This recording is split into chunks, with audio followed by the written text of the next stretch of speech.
बिस्मिल्लाहिर्रहमानिर्रहीम। अस्सलामु अलैकुम वरहमतुल्लाहि वबरकातु।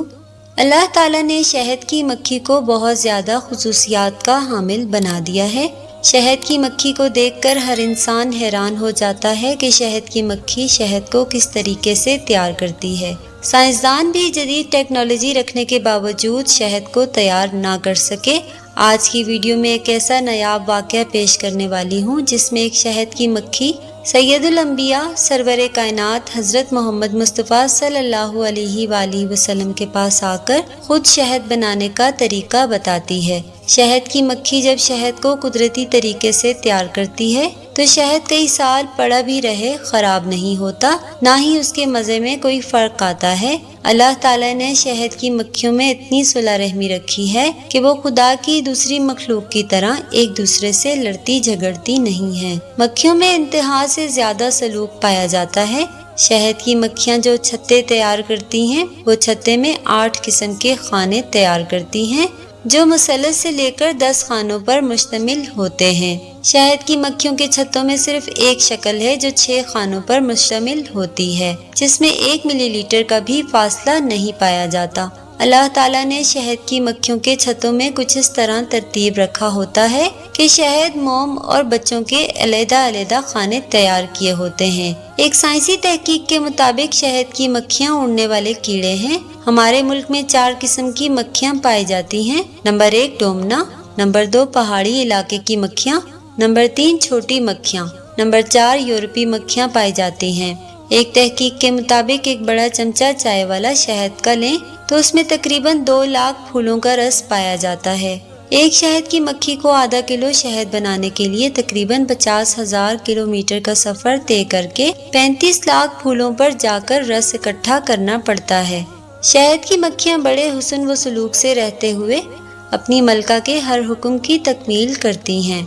शहद के छत्ते में मलका मक्खी हर रोज 15,000 अंडे देती हैं, जो कि एक सीजन में 25 लाख अंडे बनते हैं। शहद को बनाने की जिम्मेदारी मादा मक्खियों की होती है, जो कि एक अंदाजे के मुताबिक 30,000 फौज पर मुश्तमिल होती है। कुछ शहद की मक्खियों की जिम्मेदारी है कि वो अपने करीब तरीन इलाकों में जाकर फूल तलाश करें। अगर इनको आसपास इलाकों में फूल नजर ना आए तो ये दूर दराज इलाकों में फूल की तलाश में चली जाती हैं। ये शहद के ज़राए का अंदाज़ा लगाकर आती हैं और छत्ते में आकर दूसरी मक्खियों को साथ लेते हुए उनको रास्ता दिखाने में रहनुमाई करती हैं। जो कोई शहद की मक्खी अपने साथ फालतू चीज़ लेकर आती है तो ये पूरी टीम इस मक्खी को छत्ते से नीचे गिरा देती हैं। इस तरह से सिर्फ और सिर्फ खालिस शहद ही छत्ते में पहुंचता है, जिसको हम हासिल करके अपनी रोज़मर्रा की ज़िंदगी में इस्तेमाल करते हैं।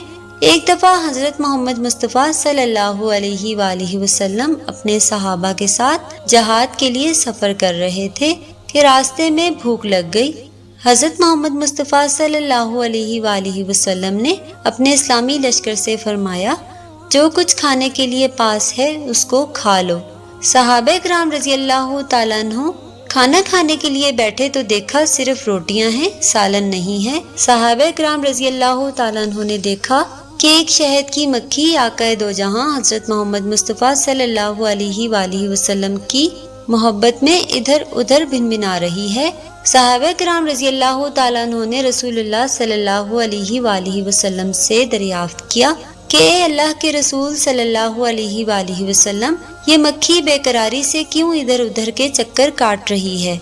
नबी अकरम सल्लल्लाहु अलैहि वसल्लम ने फरमाया कि ये मक्खी कह रही है छत्ते में सब मक्खियाँ बेकरार हैं। नबी अकरम सल्लल्लाहु अलैहि वसल्लम के लश्कर के पास सालन नहीं है, पास ये गार है जिसमें शहद का छत्ता है। हम शहद को आप सल्लल्लाहु अलैहि वसल्लम के पास किस तरह से लाएं? फिर हुजूर अकरम सल्लल्लाहु अलैहि वसल्लम ने हजरत अली रज़ियल्लाहु ताला अन्हु को हुक्म दिया कि शहद की मक्खी का पीछा करते हुए छत्ते तक जाओ और वहाँ से शहद ले आओ।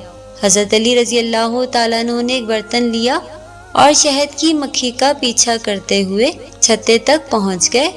हजरत अली रज़ियल्लाहु ताला अन्हु ने छत्ते से शहद लिया और वापस नबी अकरम सल्लल्लाहु अलैहि वसल्लम के पास आ गए। हुजूर अकरम सल्लल्लाहु अलैहि वसल्लम ने शहद का बर्तन पकड़ा और सब सहाबा किराम में शहद को बांट दिया। جب سارا لشکر کھانا کھا کر فارغ ہوا تو پھر شہد کی مکھی نے آ کر شور مچانا شروع کر دیا۔ صحابہ کرام رضی اللہ تعالیٰ عنہ نے نبی اکرم صلی اللہ علیہ وآلہ وسلم سے دریافت کیا، اے اللہ کے نبی صلی اللہ علیہ وآلہ وسلم، یہ مکھی اب کیوں شور مچا رہی ہے؟ صحابہ کرام کو جواب دیتے ہوئے نبی اکرم صلی اللہ علیہ وآلہ وسلم نے فرمایا کہ میں نے اس شہد کی مکھی سے پوچھا تھا کہ تم شہد کس طرح تیار کرتی ہو؟ پھول تو کڑوے اور بدمزہ ہوتے ہیں، تم ان کو میٹھا کیسے بنا دیتی ہو؟ مکھی نے جواب دیا، اللہ کے نبی صلی اللہ علیہ وآلہ وسلم، جب ہم پھولوں کے رس کو چوس کر چھتے میں لاتی ہیں تو ہمارا سردار اور ہم سب مل کر آپ صلی اللہ علیہ وآلہ وسلم پر درود و سلام بھیجتے ہیں، تو اللہ تعالیٰ بدمزہ اور کڑوے پھولوں کو درود پاک کی برکت سے میٹھے شہد میں تبدیل کر دیتے ہیں، جس میں اللہ تعالیٰ نے بہت شفا پیدا کر دی ہے۔ قرآن پاک میں ارشاد باری تعالیٰ ہے، بے شک اللہ اور اس کے فرشتے نبی پر درود و سلام بھیجتے ہیں، اے ایمان والو تم بھی حضور اکرم صلی اللہ علیہ وآلہ وسلم پر درود اور سلام بھیجا کرو صلی اللہ علیہ وآلہ وسلم۔ امید کرتے ہیں آپ کو ہماری آج کی ویڈیو پسند آئی ہوگی۔ اپنی پسندیدگی کے اظہار کے لیے ویڈیو کو لائک کریں، چینل پر نئے ہیں تو سبسکرائب ضرور کریں اور اپنے دوستوں کے ساتھ شیئر ضرور کریں۔ شکریہ۔